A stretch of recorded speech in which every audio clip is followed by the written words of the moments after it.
आप कृपा करो भगवान, गौ माता की रक्षा करो, इनकी पुकार सुनो। तो क्या जो भगवान के अंदर हृदय में प्रकट होकर प्रेरणा कर सकता है, उनसे प्रार्थना कर सकता है, वो यहाँ कष्ट में पीड़ा में जो गौ माता उसकी रक्षा नहीं कर सकते? कर सकते हैं, समर्थ है। मगर वो चाहते आप आत्मनिर्भय बनो। जयराम जी की मतंग ऋषि चाहते थे कि हे गौ माता, आप अपनी पुकार के बल पे भगवान को बुलाओ, आप अपना प्रयास मत छोड़ो, प्रयास करो। तो संतों का संकल्प हुआ करता है और हमारा प्रयास हुआ करता है।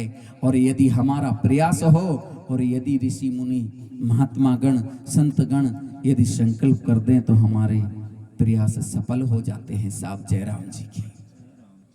तो मैं भी आपके गांव में प्रयास करने आया हूं और मेरे गुरुदेव कृपा करेंगे, मेरे भगवान कृपा करेंगे कि आप दोबारा धरती पे कभी नजर नहीं आओ, दोबारा किसी मां के पेट में उल्टे लटकते हुए ना आओ, किसी भी नाली में कीड़े बन के खदबदाते नहीं रहो,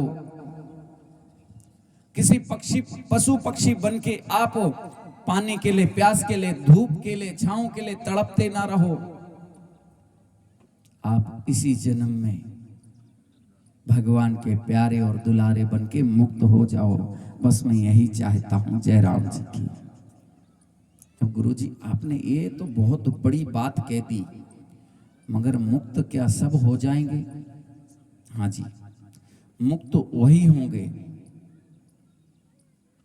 जो ईश्वर की शरण जाएगा। जिसने चक्की देखी हाथ वाली चक्की, उनसे मैं एक सवाल करता हूं। कबीर जी ने कहा है, दो पाटन के बीच में साबित बचाना कोई, और जो कील से लगा रहे तो बाल नावा का होई। जो भगवान की शरणागति रहेगा उसका बाल बाका नहीं हो सकता, और जो संसार के दो पाटों में फंसा रहेगा वो तो भले कोई भी हो, आटा बन के बाहर निकलना ही पड़ेगा। जय राम जी की। इसलिए भगवान की शरणागति रहो, कील से चिपके रहो, पकड़ के रखो, संसार में देखो फिरो घूमो, सेवा सुमरण सब कुछ करो, मगर ईश्वर की शरण मत छोड़ो। जैसे आप संसार में देखते हो और जानते भी हो, आप सबका अनुभव है। एक बात बताओ, आप यदि खेत पे जाते हो तो शाम के घर तो आते हो, यदि 2 दिन यदि खेत में काम है तो बिस्तर डाल के माचा लगा के वहीं सो जाते हो, तो तीसरे दिन तो घर आते हो। और यदि आप जोधपुर जाते हो तो शाम के घर आ जाते हो, दिल्ली जाते हो तो 4 दिन में आते हो, हरिद्वार जाते हो तो सप्ताह भर में आते हो, और कहीं पर भी जाओ संसार में आप महीना 2 महीना में अपने घर आ जाते हो। तो जब आप इस ईंट पत्थर के मकान में आप घूम फिर के वापस आ जाते हो, संसार में जो आपने अपने हाथों से बनाया है, जो रहने वाला नहीं, टिकने वाला नहीं, 100 साल बना रह जाएगा आपका मकान, 150 साल रह जाएगा साहब, 200 साल रह जाएगा, अमर होके नहीं आया। जब एक झोपड़पट्टी है जिसमें चारों तरफ से हवा लग रही है, ऊपर पन्नी है, हवा आ जाए तो उड़ जाए, तो फिर ऐसा मकान आपको याद आता है रुक रुक के कि मेरी झोपड़ी, मेरा मकान, मेरा घर। जब ये थोड़ा सा रहने का 4 फीट की जगह आपको याद आती है, तो जिस परमात्मा का आप अंश हो वो आपको परमात्मा क्यों याद नहीं आता साहब?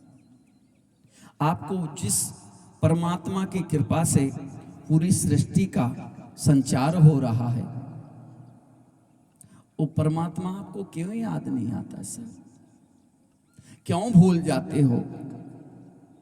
कब तक संसार में मजे लेते रहोगे? कब तक संसार के सुखों में फंसे रहोगे? छोड़ोगे नहीं। कितना भी पकड़ के रखो, छोड़ना पड़ेगा।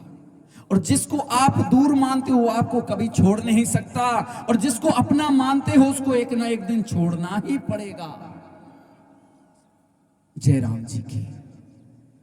तो मेरी प्रार्थना स्वीकार करना, जब जागे तभी सवेरा समझ लेना। आज नहीं तो कल, कल नहीं तो परसों, परसों नहीं तो तरसों, एक ना एक दिन तो मौत हमारा इंतजार कर रही है। हम मौत का कभी इंतजार नहीं करते, मौत हमारा एक एक पल इंतजार कर रही है कि मैं कल तुझे लेने आऊंगी। तेरे इतने क्षण, इतने दिन, इतने पल कम पड़ गए हैं, अब मैं तेरे को लेने आने वाली हूं। हे मानव, तुझे समझा रहा हूं। भगवान ने कहा है अभी भी वक्त है, चेत जा और अपने आप में जाग जा। जय राम जी की। अब क्या जो आपके ऊपर कृपा बरस रही है ईश्वर की, अगर पूरे गांव वालों के ऊपर बरसती तो क्या भगवान के खजाने में कम पड़ जाता क्या? जय राम जी की। मगर ये तो सब भाग्य की बात है उद्धव, ये तो सबके बस का नहीं है। ये तो भाग्य की बात है, ये प्रेम की बात है उद्धव, ये तो सबके बस की नहीं है। जय राम जी की। ईश्वर की कृपा के बगैर कुछ नहीं हो सकता, और आपके गांव के ऊपर भगवान की अपार कृपा है, अपार कृपा। फिर भी यदि आप नहीं जागृत हो रहे तो भगवान क्या कर सकते हैं? जय राम जी की।